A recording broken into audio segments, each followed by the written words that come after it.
It's cool to have Mike introduce me too, because we're both former DePaul interns. So it's a really nice thing. And I'm going to lead off with a little bit of a story. I told Duncan I was going to do this, so it's not as embarrassing, I guess. But I'm in the process of moving, and as I'm packing, I'm going through my desk of things that maybe I need to part ways with. But one thing that I wasn't willing to part ways with, I had a sheet of call notes from probably like 7-8 years ago. I was cold calling people that I basically wanted to be when I grew up in this field, and he was at the top of the list. And so Duncan was gracious enough to not only take my call, but I got a page full of notes. And so it was kind of cool 8 years later to now be here speaking at an event that is hosted at his venue. And so I'm really grateful to be here, Duncan, and grateful for you once upon a time telling me to take the leap. So really cool experience to be here and talking to all of you. Now I'll be probably the least popular person here. We're going to talk about the cardiovascular demands of pitching and what that means for conditioning programs. Before I get into anything specific here, though, I think there's two quotes. I'm not a big quote guy, but I think it's helpful to have these two in mind as we work our way through this. I'm not going to impose the context of my environment on you, but I'm hoping to share enough that we can have some principles to move forward with, and you can apply them to your setting, and you can come up with your own methods. The other thing, because we're talking about conditioning and strength power athletes, is that the dose makes the poison.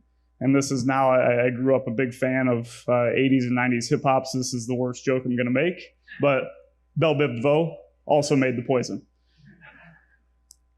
So this is a really polarizing thing here, because on one hand, we have a very large strength power component to the pitching, and I fully acknowledge that, and I'll kind of state right off the bat, our guys lift weights, our guys sprint.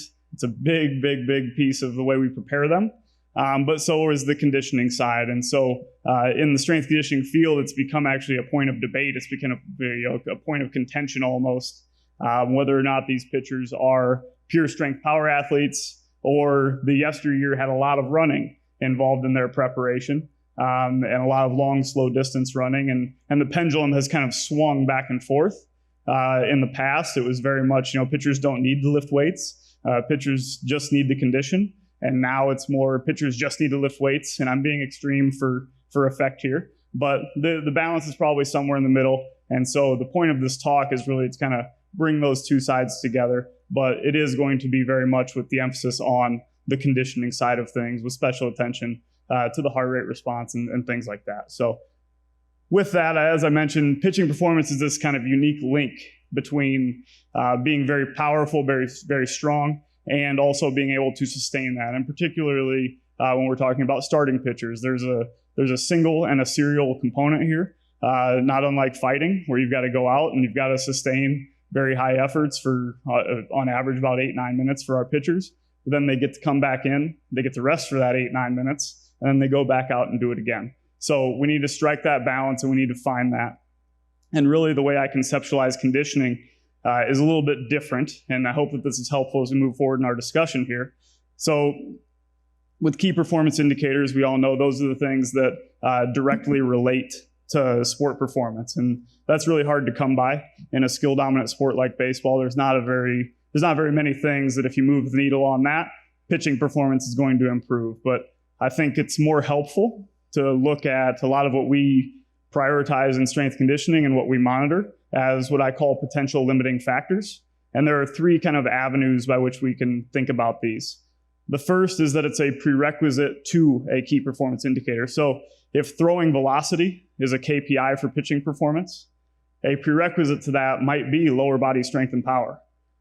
Or if we have a base runner, base stealing might be the KPI, but sprint speed might be the prerequisite there, or the potential limiting factor.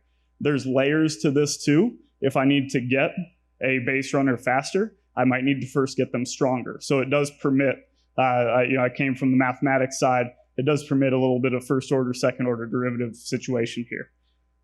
The other potential limiting factor, or the way that we can think about this, are modifiable injury risk factors.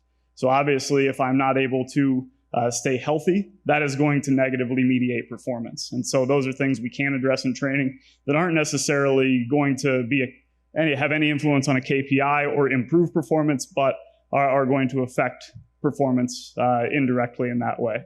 And then lastly here, we have these negative performance mediators, and this is where I put conditioning for pitchers. And I think it's one of those things that if I improve, we use the Yo-Yo IR1 as our conditioning assessment. And so it's not necessarily that if we get the guys more and more fit for eternity, that's going to continue to move the needle forward on performance. However, there's probably a functional minimum at play here, where if they do not meet it, that could negatively impact performance. That could make them throw fewer strikes, retain their velocity less well.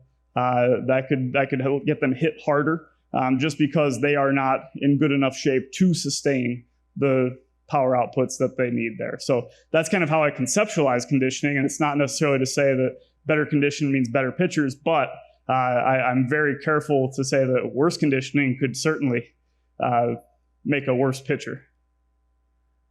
And so as we kind of look through this in a different light here, we have a sequence by which we can kind of deconstruct pitching performance and make training decisions based off of that and what we are going to prioritize.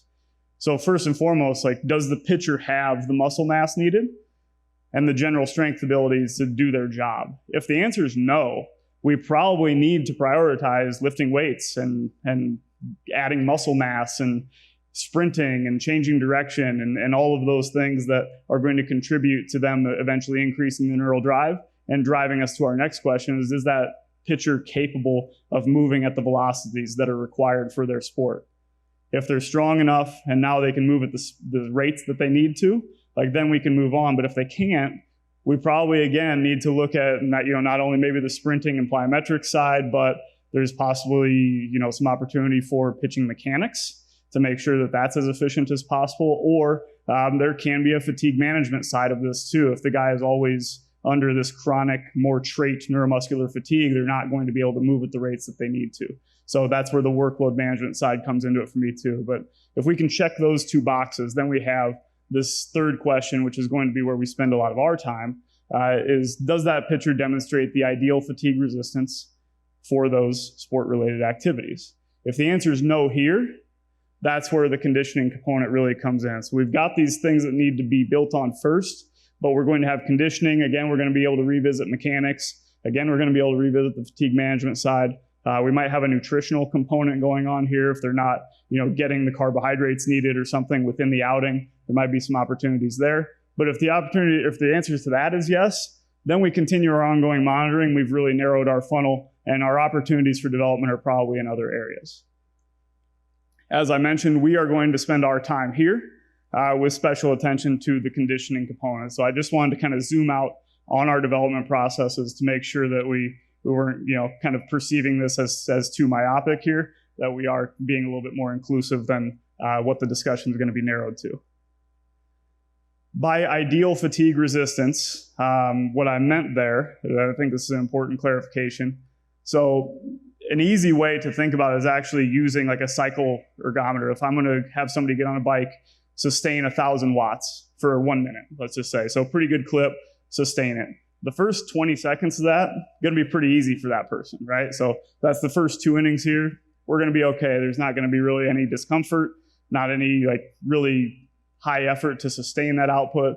But as I go from innings 1 to 2 to 3 to 4 and 5 to 6, things are going to start to fall apart a little bit. Sustaining that 1,000 watts, sustaining that power output, sustaining that performance is going to be a little bit harder to come by, a little bit more uncomfortable. And everyone is going to drop off.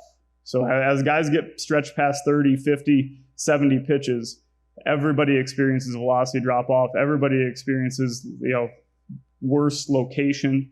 They get hit a little bit harder. The goal of a conditioning program then is to make them fall off that mountain a little bit less. That's where this fits in and goes back to the potential mediating factor there on the potential restraint factors. I'm also, before we get into heart rate response data, going to fully acknowledge that heart rate response is a really complex thing. There's a lot of pieces that go into it. There is the fatigue state entering, the neuromuscular status, the temperature outside, stress, age. These are all huge, huge factors. But the emergent response is something that we're measuring. So we're really capturing that autonomic nervous system's response that's really complex and distilling it down to just heart rate. And that's okay. It's okay to simplify and use this information. But we need to understand that there are going to be different contributors here. And what's cool, we use first beat is that we can actually see maybe where the stress side of it is coming in. That black line is trimp per minute. Nice, easy heuristic is that whenever you see big spikes in that, that's probably a big sympathetic input there. And so we know that that's maybe not really on the physical side, but probably more on the psychophysiological side. Or the other part where you see that is when guys go to backup bases. So that's where video is kind of helpful too there. But when we look at an example of that phenomenon at place, like how stress can kind of influence this, we have really two virtually identical guys. They're about the same age, about the same height, about the same weight. Their yo-yo IR1 scores 18.2 and 18.6, like really fit guys.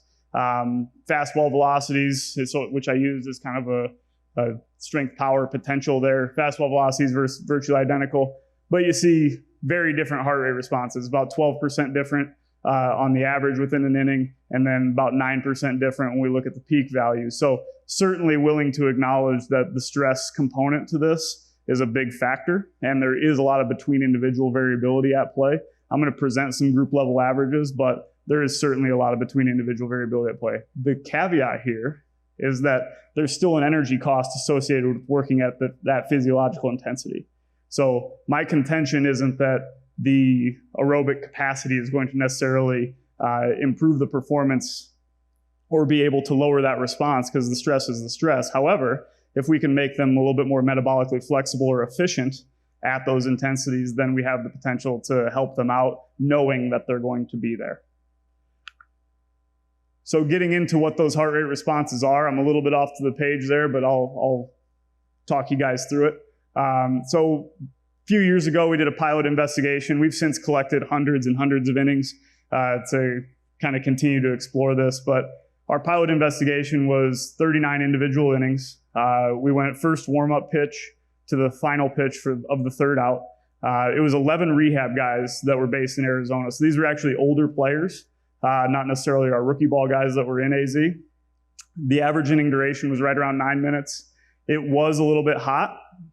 It's Arizona in the summer after all. And so that's something that we did take into consideration. But what we saw was that over those 9 minutes, the average heart rate was 87% and peaked out at 93%. And what you don't see necessarily in this figure, which is shame on me, is that they pretty much get there by the time their warm-up's done, and then they sit for the whole rest of that inning. So it's not necessarily that they shoot up or shoot down really drastically. They kind of hold the line throughout that inning. And so when we compare that to what we see in the literature, first you have a paper from back in the 60s. It was one player. One college guy pitching against his arch rival is Indiana versus Indiana State, but pretty similar results in terms of average and peak heart rate response there, but pretty much an apples to oranges comparison. He's a little bit younger, pitching in the Midwest versus Arizona, college versus professional, like a lot of factors there, despite being a really cool study. When we fast forward about 30 years and look at this study, a lot lower heart rate response, a lot. So this is maybe speaking to the psychophysiological side. This was constrained to a lab. So again, kind of an apples to oranges comparison here, not very helpful as we try to figure out what's happening with our guys, mostly because of that construct validity question there. But finally in 2016, Cornell and his group strapped heart rate monitors on everybody, every inning of a Brewers A-ball affiliate, got 16 different pitchers, 600 and some innings, almost 700 innings. If you've read the paper, they did use a different age predicted heart rate max than we did, but I've adjusted it for this figure to be the same as what we used. And you see over those 700 innings, pretty much a virtually identical response there. 85 to 91% is what they observed. But with that kind of data set and that level of similarity, we started to feel pretty good that what we were observing was in fact representative. If we circle back here now, we have this information that we can start to look at how we want to influence program design. And again, I'm going to continue to remind us here, I'm not advocating that pitching is a pure endurance event. It's more that relationship between the strength power component and the conditioning side. So though we are going to steal some plays from these groups here as we move forward in the talk, I think it's very obvious, or I hope I'm making it very obvious, that that is not the point that I'm making here. But what I'd like to continue to circle back to is that we do have this relationship at play, and we need to understand what types of things we need to measure to make sure that our programs are serving both of those masters. And so if strength power is a very important piece, we have processes in place to measure that. We lean on our counter movement jump assessment and some isometric strength testing quite a bit there. But then on the other end, we have our yo-yo IR1 assessment that our guys do a few times a year, and we have checkpoints on that. So you need to build out monitoring processes that help inform you. But even beyond your own internal data, you do have to turn to the outside world and look at who the experts are in these respective areas. And that's where we kind of hit pause on everything, especially when I had confronted the reality, coming from, basically Strength Power University at East Tennessee State, to confront that reality that, like, hey, conditioning is probably pretty important here. Once I did that, I felt it was important that we look around at the endurance physiology community, that we look at who the best endurance preparation folks are, like who the best coaches and athletes, and then how do we eventually apply that to our environment. So we looked outside, but first, of course, we looked at our team internally, and you see a lot of really great people here that you may or may not recognize, but strength conditioning staff, medical staff, sports science staff, pitching staff, nutrition, all of these people came together, but really we leaned on these two folks quite a bit. The two people that you see here, and I'm going to probably not pronounce these names correctly, so I apologize, but I'm doing my best. This is Marit Bjorgen, arguably the best Winter Olympics competitor of all time, got like 6-7 gold medals, but definitively the best Nordic ski athlete of all time. She has like 18, 19 gold medals. Like, it's not even close. She is by far and away the best in the world. And on the other side here is Inigo San Millan. He's actually a researcher at Colorado School of Medicine. He is doing a lot of work with George Brooks, which George Brooks was, he literally wrote the textbook on bioenergetics many years ago. But he and George Brooks have basically rededicated their expertise. They both used to work in high performance sport. Inigo San Millan worked with a lot of elite cyclists, and now they are trying to cure cancer with their metabolic research and the things that they're doing there. And so he has some really interesting stuff that I think we can apply to our pitchers, believe it or not. But if you look at these two, like, she's the best in the world at preparing for endurance performance, and he's the best in the world at learning about what that really means and applying the concept of metabolic flexibility to elite performance. And so we sought out these two people. They don't know it because it's not a literal seeking out. I just Googled everything I could find on them and read all the papers that Inigo published and found everything I could on her training. But they gave us a lot of really cool things, particularly about Zone 2 training. Both of them informed us about the importance of this low intensity training. We've talked a lot about heart rate response. Heart rate response isn't necessarily the thing that is most reliable to dial this in, but it tends to be in the 65 to 75% age predicted heart rate max range, just so we have some context there. But Zone 2 training is pretty important. Basically, we're going to convert chemical energy to mechanical energy. Like, that's bioenergetics in the broadest sense. What we can get with Zone 2 training, it is the highest intensity at which I am still exclusively recruiting the type 1 fibers, but I am using both fats and carbohydrates as substrates here. Inigo San Millan has a really good practical way to think about this. It is the highest intensity at which I can still hold a conversation. So if you've got a kid on a bike, or if you've got a player, an athlete, or a soldier on a bike, and you're sitting there talking to them, if they can still formulate a full sentence, that's the intensity. That's the one. Now, if they can formulate 2 sentences, 3 sentences, a full paragraph, or you can't get them to shut up, they're not working hard enough. So that's the other side of that coin. But that's kind of the sweet spot that you're looking for. But if you do have heart rate monitoring technology, this is more experiential knowledge that tends to be about 65, 75%. And you sit there and say, oh, well, the zone 2 stuff that's recruiting type 1 fibers, and these are strength power athletes, so like that's a complete waste of time. But what we're going to go through here is how these type 1 adaptations can actually help out those fast twitch fibers. And so we'll move forward in our discussion here, talking about a little bit more about zone 2 training versus high intensity interval training. So high intensity interval training is a really economical way to condition athletes. We lean on it quite a bit. Like we do our fair share of high intensity interval training and variations that are underneath that umbrella. They share a lot of adaptations with that low intensity work, and you can see some of them listed there. However, there are some unique aspects to both of these. And we're going to talk a lot about MCTs and their role, but also there is an element of zone 2 just allowing you to accumulate work. We talked about the serial demands of pitching. They're going to be out there for 2 hours. Yes, they get to sit down and take a break in between innings, but there is going to be a need to accumulate some just physical exertion that can prepare that pitcher. Also, if I build up a high chronic workload, when I need to maybe stage a taper or do some other things that I'm trying to make my athlete a little bit stronger, more powerful, throw harder, those types of things, if I have that workload to then pull away, that's an advantage even from a training theory standpoint. With high intensity interval training, now obviously we do have some fast twitch fiber recruitment. That's really critical for these guys, which is why it's included in our programs. But you also have the evil side of that, I guess, is a high neuromuscular strain, which when we get to in season and talk about some of the strategies there, that becomes a little bit problematic because they have an extremely demanding neuromuscular strain every 5 or 6 days when they have to take the ball. And so though there's a lot of overlap, there are some unique pieces of each that we need to appreciate that polarity, not only from a recovery adaptation standpoint, but also what we can do from program design.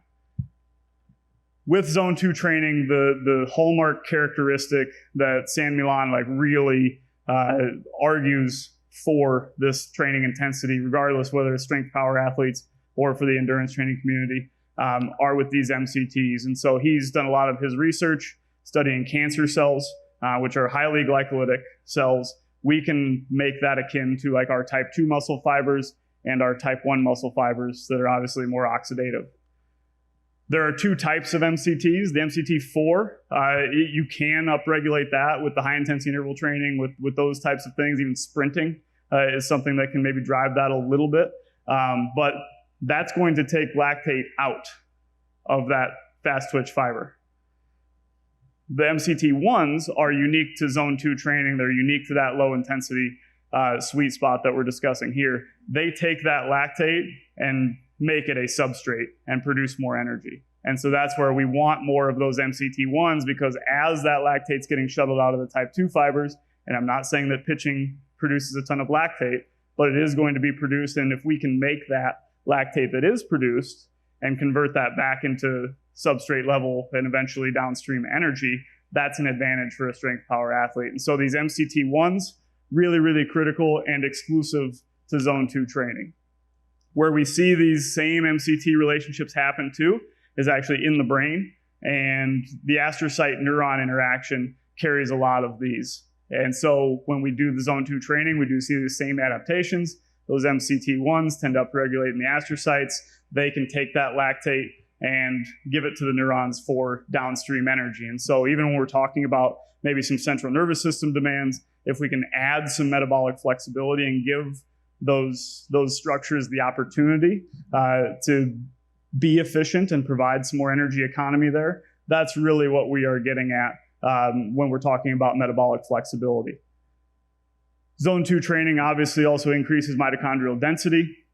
There's a couple things that we want to think about here. Most of that mitochondrial density is going to be subsarcolemmal. So it's going to be right up there by the capillary, not necessarily going to be embedded within the muscle from a relative sense. So when we see the changes in response to training, relatively speaking, more of them are going to be packed there. However, in absolute terms, more of them are going to be packed actually within the muscle. And so those are really advantageous adaptations. Plus, especially if we have some variation in how we're approaching our conditioning program, you are going to have those same adaptations occur in the type 2 fibers, which again, adding these energy powerhouses to both within the muscle and subsarcolemmal is going to be critically important there. Also, sprinting is complementary to this. And so again, it's just more of a note that these aren't necessarily always opposing. Sprint training actually, as of like a week ago maybe, there was a paper that came out that had sprint training, exclusively sprint training, increasing mitochondrial size. And so if we have a greater mitochondrial density and these things are getting beefed up by the sprint side of our training, we potentially, again, have a really advantageous bioenergetic situation for our pitchers. This is now where we're going to circle back to that very decorated Nordic ski athlete.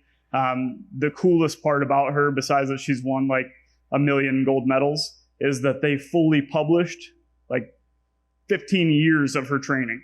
So elite athletes, as some of you know, are very diligent record keepers. And she very fortunately, along with her coaching staff, not only kept diligent enough records to be publication quality, but then released them to the world. And so when you've got probably the best athlete in a sport that's willing to let you peek under the hood like that, I think it's really important that we take the lessons out of that. And so there's 2 key areas that I want us to focus on. The first is when she was really bad, and really bad, like relatively speaking, she still won, all of those medals, but relative to her career as a whole, she underperformed.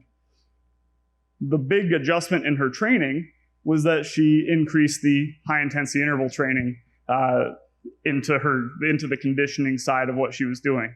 Not to villainize high intensity interval training, she kept it and had it as part of her training contents throughout, but there was a significant shift up there. The reason being is that was a time when a lot of HIIT research was hitting the scene, and the training economy side was really intriguing. And so when you have an opportunity to maybe get some similar adaptations as we had with that Venn diagram by doing less work, of course you want to be open to that. However, it tended to come at a cost where she did not perform as well.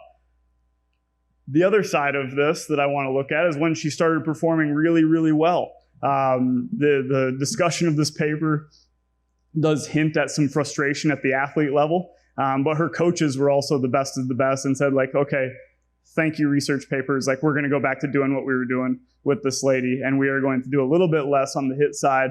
And she actually increased the amount of low intensity training that she was doing. And some of that was workload management related, where they wanted to be able to pull back for a taper. But you can see too, she also lifted more weights. So that's not to be understated too. Even for the elite endurance community, like lifting weights is really, really important for, movement economy and things like that. So she shifted back on the high intensity interval training, shifted up on the low intensity interval training, or low intensity training and weights. And that was really an intriguing formula as we applied it to our pitchers. And we circle back to this kind of series of questions that we're asking ourselves, like, is that ideal fatigue resistance in place?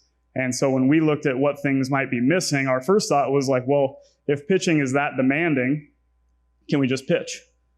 Can we just lift weights, sprint, and pitch? And so our next layer was to study the demands of all of the things that go into their throwing preparation. And all you see there is a little bit of a gap. Again, could be on the psychophysiological side, but the cost is the cost. And so you see there's a little bit of gap between a game inning and a live batting practice, which, for those of you unfamiliar with baseball terminology, a live BP is, you're on a backfield, there's no crowd, there's no fielders, you're throwing to a live hitter, and there's live counts and everything's game-like except for those missing components there. A side session, again, there's a little bit of gap between what's occurring there and at a game inning, but a side session is where they're in a pack of 6 mounds, and they're throwing basically just to a catcher. There's no hitters. There might be a plastic dummy in there, but it's a practice mound session basically. And then DTP is daily throwing program and long toss sessions. Again, you see a huge gap there. Not to say that the elbow stresses and all those things are different, but overall we do see some very different responses from a heart rate response standpoint, which to us said, like, okay, we've got to structure something that puts some of these building blocks in place.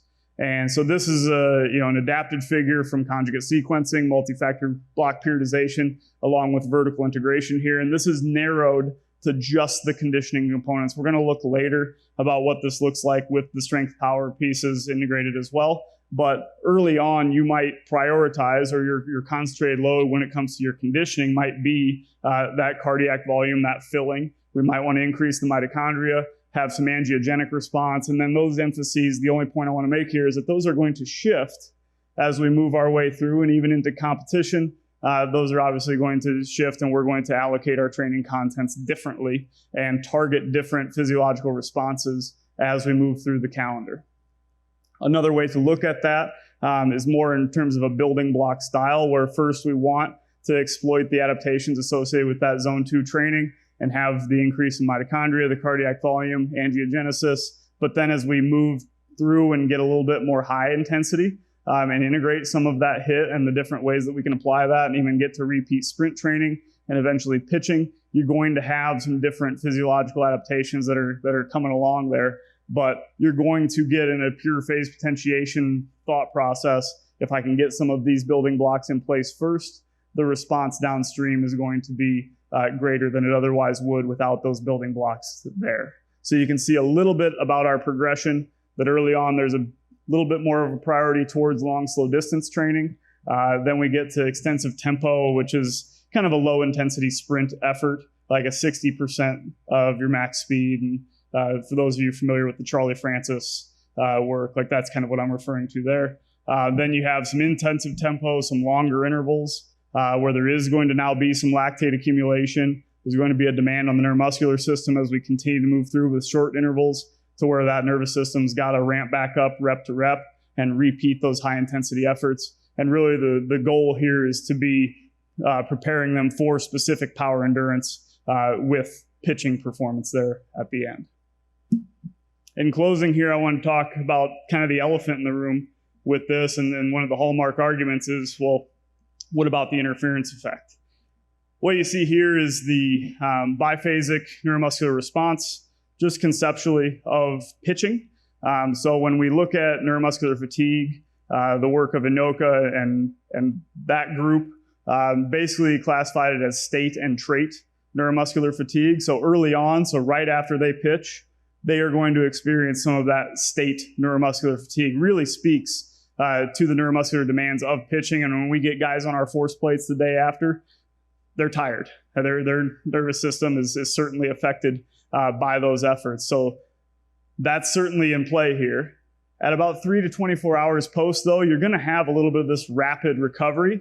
They're not going to get quite back to baseline, but they will in about 1 to 2 days. They're going to temporarily hit baseline function. That's usually where the side session comes in. No matter who you are, though, you're going to have this secondary decrease in neuromuscular performance, just an immune response related phenomenon there that you will bounce back from so long as recovery processes are in place. And our goal as we structure our microcycles is to deal with that neuromuscular fatigue while also preparing them for the next outing and hopefully driving some level of physical supercompensation that they can be better equipped for 6 days later. But with the interference effect, it's again fully okay to acknowledge the difference in the literature in support of improving throwing velocity with weight training versus endurance training. So this isn't about improving throwing velocity. There's a stack of papers taller than this building that would say pitchers need to lift weights to throw harder. But if we look at what really goes into pitching performance, this is a little bit of a complex systems figure here. All of these individual components, whether it's their spin rate, their throw velocity, pitch counts, strike percentage, the stress response, WC is work capacity, like that conditioning component, all of these elements by themselves are non-specific and could be going in any different direction. As we move through time and as we put these pieces together, though, and they get closer to their performance, all of these are going to be interacting and moving the athlete as a system, either for the better or for the worse. And so though there's a lot of support for weight training and improving throwing velocity, in my population at least, the throwing velocity component is very rarely a limiting factor for them reaching the major leagues. And so some of these other factors just might take on a different priority, relatively speaking.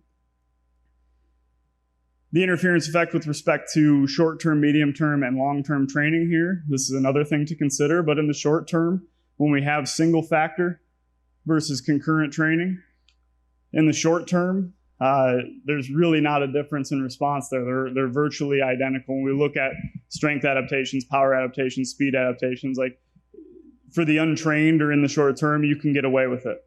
However, as we move through a training process, these things start to diverge, and we need to appreciate that concurrent training is not necessarily ideal for that athlete, and that more concentrated loading, which there's still some room for primary, secondary, and tertiary emphases, but having that concentrated loading structure in place is critically important.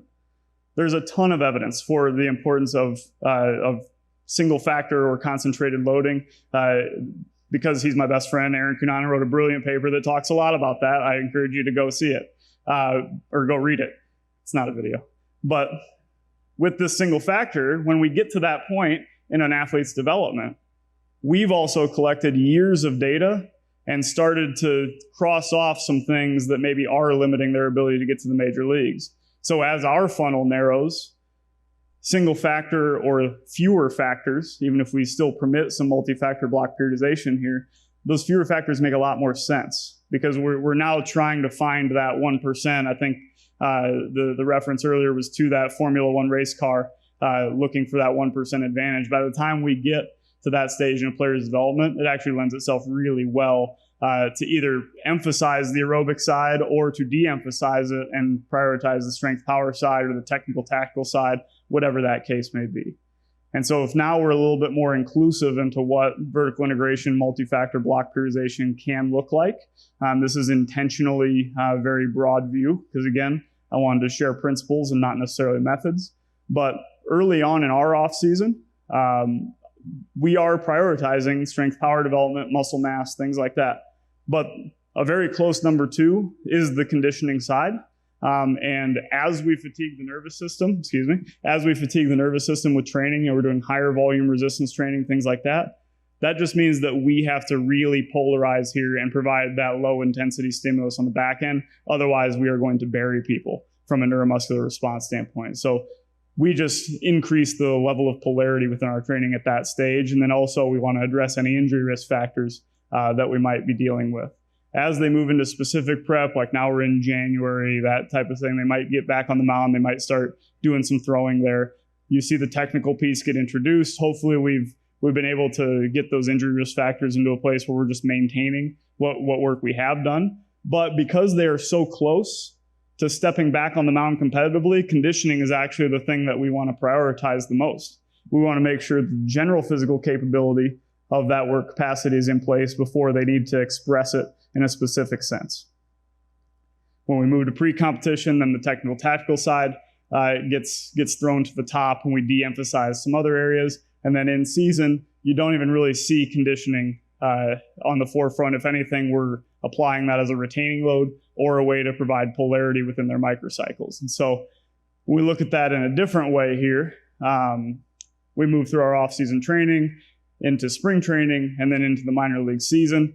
The size of the running icon there is the emphasis placed on conditioning efforts. You can see that as we get into the season, that diminishes quite a bit because they're pitching every 2 or 3 days or every 5 or 6 days, whatever the cadence may be. That's a big stimulus for an aerobic training response, which we do see. When our guys show up for spring training, our average yo-yo score was a 16.7. By doing less conditioning, so the difference between off-season and in-season, about 30% of our training contents are allocated towards conditioning in the off-season. About 15-16% in-season is where we spend our time conditioning. Most of that is in that zone 2 low-intensity variety. But as we pass the baton to the pitching side and let that emphasis kind of take on a bigger form within their day-to-day, we still see conditioning improve when we collect it again at the All-Star break. And so though we were doing a little bit less conditioning, it really just speaks to the cardiovascular and bioenergetic demands of pitching if we can remove some of that physical training and the improvements are still there. The other side of that is that throwing velocity was not sacrificed. And our organization does a great job of bringing all these people together. And we led the league in throwing velocity this year. And not only did we lead the league, but it improved as the season went on. And that's not to pat us on the back.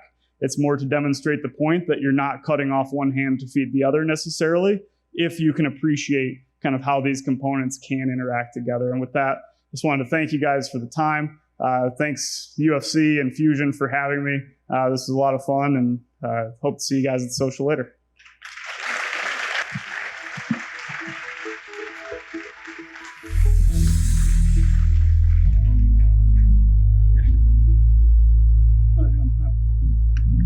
If anybody has any questions, feel free. We'll pass the microphone around.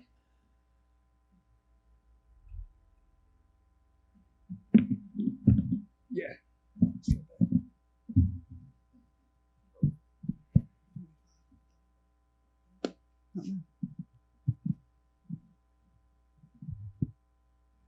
Thanks for a great presentation. Thank you. Oh boy. We're back. Okay. Working in professional baseball also, how do your guys view and adhere to conditioning, throughout the off season and through the season as it goes? Because it's kind of one of our biggest challenges is getting guys on board, whether that's through an educational piece or the fact that they just don't like to do it. Try making guys run the yo-yo 3 times a year. They'll really not like conditioning. But no, I mean, we fight those coaching battles as well. And you hit on a couple of key strategies there.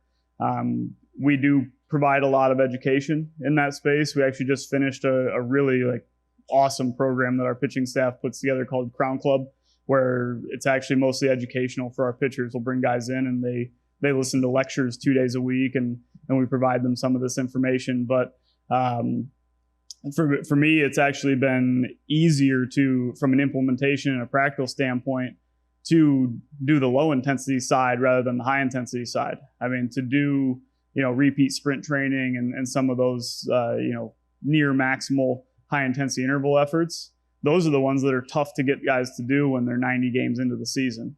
It's been a lot easier even from an implementation standpoint, and we feel there's evidence to support that it's probably a little bit more important even in season on the low intensity side, because you can put a heart rate monitor on a guy and put the iPad in front of them and tell them about where they need to be. Or you can do the conversation tactic where it's the highest intensity at which they can still give a sentence. So those have been a little bit more practical, even from a convenience sake, that we've prioritized low intensity training a little bit more, and that seems to be a little bit better from an implementation standpoint. But we also, though I did share a little bit about this, we view it as something that's a competitive advantage for our pitchers to be in great shape. And so they've bought into that, and it didn't happen overnight. It's taken every bit of the 3+ years I've been there. And even the battles started before I even arrived. Austin Driggers did a great job setting a foundation for me there too. But there's been victory by 1,000 conversations, I guess, is my long story long.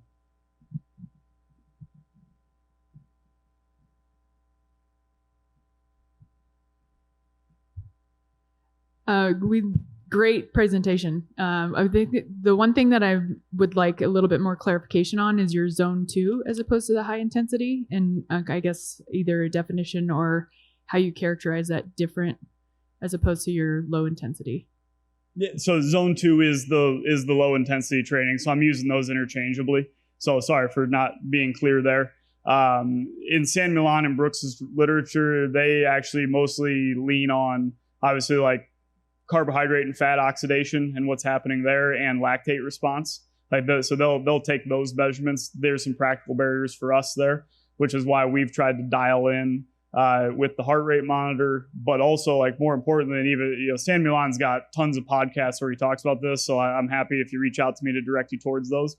But he actually, even despite being embedded in the lab and being able to measure very precisely where zone 2 is, he's has a preference. So I'm speaking for him, and I've never met him, but he does seem to have a preference for that conversation tactic where he'll walk up to the athlete, just have a casual conversation, and if they can formulate 2 sentences, the intensity goes up a little bit more. But if they're throwing 3 words at him and then not able to finish, then he'll dial them back down. And so that's how we generally approach it in our setting, because we might have 20 guys biking at the same time, or they might be running outside on the field, or that technology isn't always available. So we'll still lean on that conversation tactic to dial in zone 2. But I do apologize. I'm using zone 2 and low intensity interchangeably there.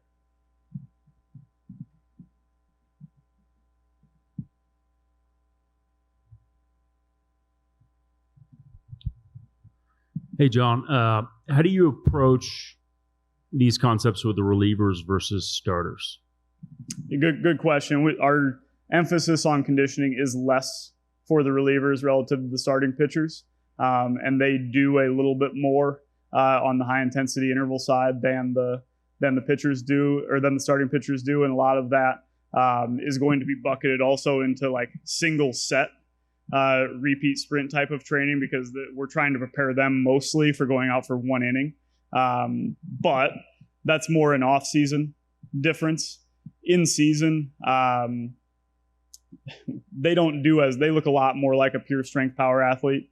We will provide them some low intensity training purely for a low day. But we're also more willing to give them a pure recovery day, or go with the athletic trainer and do those types of things in season too, because they're very high octane nervous system guys too. So when they go out and throw 98, 100 miles an hour and get ramped up to go in the 8th inning, like that stress response is pretty substantial. So those guys do need a little bit less in terms of workload. They're maybe not genetically as suited to take on the workloads associated with that low intensity work too. So they do look a lot different, and the short answer there would be that they do less.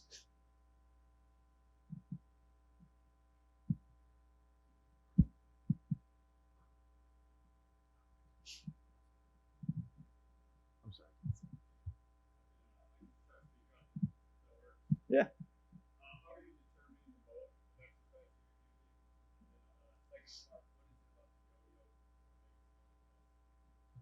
Yeah, so the mode, we will tend to lean on non-impact methods. Again, we're really careful to guard against the CNS fatigue there. And if you look even like meta-analysis level, like the mode is a big factor from the interference effect standpoint too. Like when you get them on a bike, when you get them on non-impact modalities, the interference effect is less compared to when they are on their feet running around. The other piece of that is frequency, and that maybe gets to the relief pitcher question there, that when we're trying to like really bias the strength power side, we'll take the frequency down. But that's probably the two biggest factors that we'll manipulate to get out of the way of that.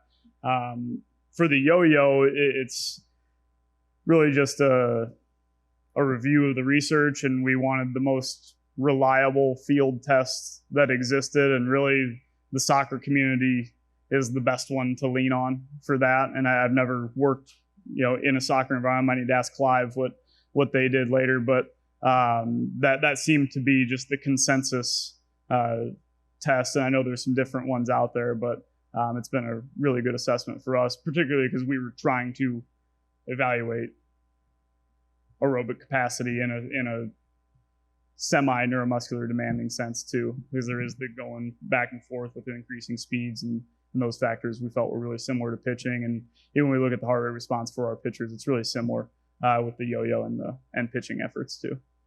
So the duration piece was another side.